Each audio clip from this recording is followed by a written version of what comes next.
Good morning guys. आज मैं आपके लिए लेकर आई हूँ एडिटोरियल डिक्टेशन, जो कि दैनिक जागरण से लिया गया है, जिसकी स्पीड रहेगी 90 वर्ड पर मिनट। तो इस डिक्टेशन स्टार्ट करने से पहले मेरी आप सबसे एक रिक्वेस्ट है कि प्लीज़ जो भी इस चैनल पर नए आए हैं वो सभी चैनल को सब्सक्राइब करें और नोटिफिकेशन बेल को प्रेस करें, जिससे कि नेक्स्ट वीडियो अपलोड होने पर आपको इमीडिएट नोटिफिकेशन मिल सके। तो स्टार्ट करते हैं डिक्टेशन। डिक्टेशन स्टार्ट होगी 5 सेकेंड बाद। कोरोना की दूसरी लहर से उपजे संकट का सामना करने के लिए मुख्यमंत्रियों के साथ बैठक में प्रधानमंत्री ने यह सही कहा कि यदि हम सब एकजुट होकर काम करेंगे तो संसाधनों की कमी आड़े नहीं आएगी।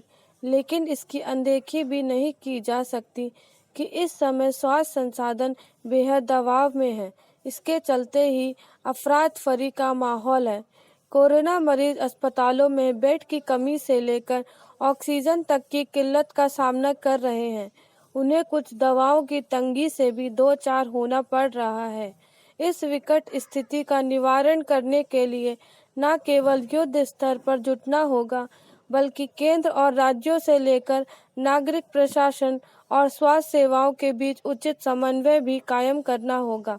निसंदेह संकट इसलिए और बढ़ गया कि एक तो आवश्यक समन्वय का अभाव दूर नहीं हो पा रहा, और दूसरे चुनौतियों से पार पाने के लिए समय रहते किसी कारगर रणनीति का निर्माण नहीं किया जा सका। कम से कम अब तो ऐसा किया ही जाना चाहिए। Para change. इन दिनों सबसे अधिक चीख पुकार वाली स्थिति ऑक्सीजन की कमी को लेकर है। हालांकि सभी ज़रूरतमंद अस्पतालों को ऑक्सीजन उपलब्ध कराने के लिए हर संभव प्रयास हो रहे हैं, लेकिन अस्पतालों की अपनी सीमित क्षमता और ऑक्सीजन की मांग में बेहिसाब वृद्धि के कारण समस्याएं सिर उठाए हुए हैं।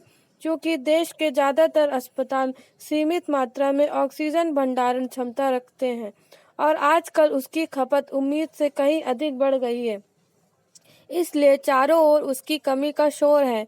यह शोर इसलिए और बढ़ गया है क्योंकि कई अस्पताल प्रबंधन ऑक्सीजन की कमी की गुहार अग्रिम रूप से करने लगे हैं। उनकी चिंता जायज़ है, लेकिन इससे कोरोना मरीजों और उनके स्वजन में दहशत कायम हो जाती है और फिर वह जंगल में आग की तरह फैलती है। अस्पतालों में ऑक्सीजन की खपत यकायक बहुत बढ़ जाने के बाद भी इसकी अनदेखी नहीं की जानी चाहिए कि जैसे तैसे उसकी आपूर्ति हो जा रही है। अस्पतालों में प्रबंधन और केंद्र एवं राज्य सरकारों को यह देखना चाहिए कि आपाधापी की यह स्थिति कैसे जल्द खत्म हो, क्योंकि जब तक ऐसा नहीं होता तब तक संकट के बादल छटने नहीं दिखेंगे। संकट को नियंत्रित करने के लिए यह भी आवश्यक है कि स्वास्थ्य संसाधनों पर दबाव कम हो। ऐसा तब होगा जब कोरोना मरीजों की बढ़ती संख्या पर लगाम लगेगी। इसके लिए आम लोगों को संक्रमण से बचे रहने के लिए अपनी सावधानी का स्तर और अधिक बढ़ाना होगा। यह सबको समझना ही होगा कि जब संक्रमित होने वालों की संख्या में कमी आएगी तभी वास्तविक राहत मिलेगी। स्टॉप।